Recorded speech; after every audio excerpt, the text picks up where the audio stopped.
The United States is a developed country and has the world's largest national economy by nominal and real GDP, benefiting from an abundance of natural resources and high worker productivity.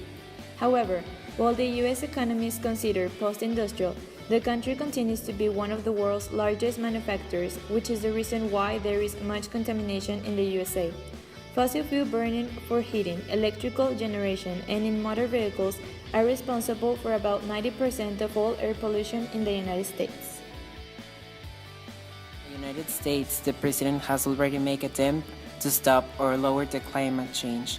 He launched the Clean Power Program in 2014, which consists of lowering the carbon dioxide emission, especially from the power plants, power companies modernizing their plant, states setting their own market based on programs to reduce carbon pollution.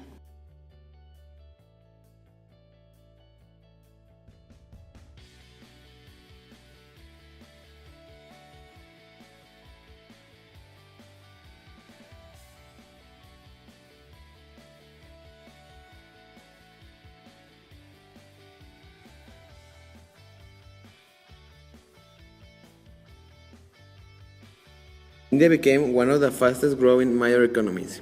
It is considered a newly industrialized country. The largest cause of water pollution in India is sewage. Tons of raw sewage are thrown into Indian rivers every day. The waters of India are some of the most polluted in the world. With no regard for danger, millions of gallons of waste are deposited into these waters.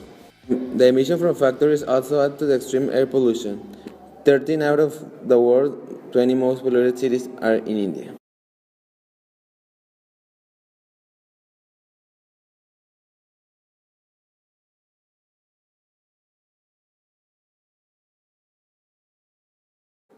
The countries participating on this issue are the countries that are most affected by the pollution: USA, India, and China.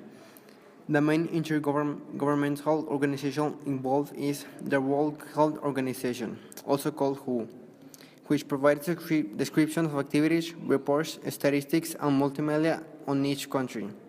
The multinational corporations that are participating are the ones that made commitments to cut their carbon emission and deploy more clean energy: UPS, NGM, Walmart, among other corporations.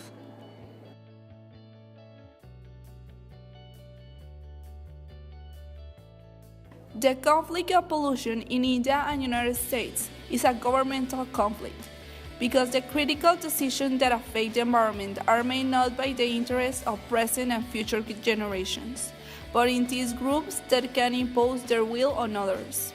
In other words, the ones who govern over others are the authority to make changes over the environment of their own country.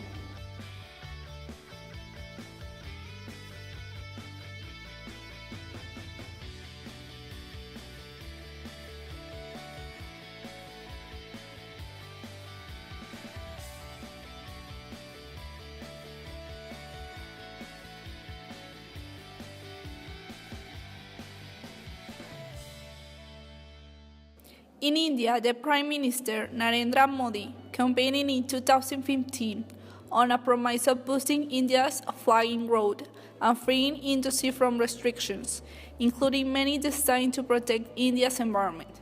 However, Indian authorities have done a little to make a real difference in the environment. What our campaign is all about. Our goal with this campaign is to inform the people about the seriousness of this problem and in some way help us reduce the contamination not only in these countries but in all the world. Our main proposals?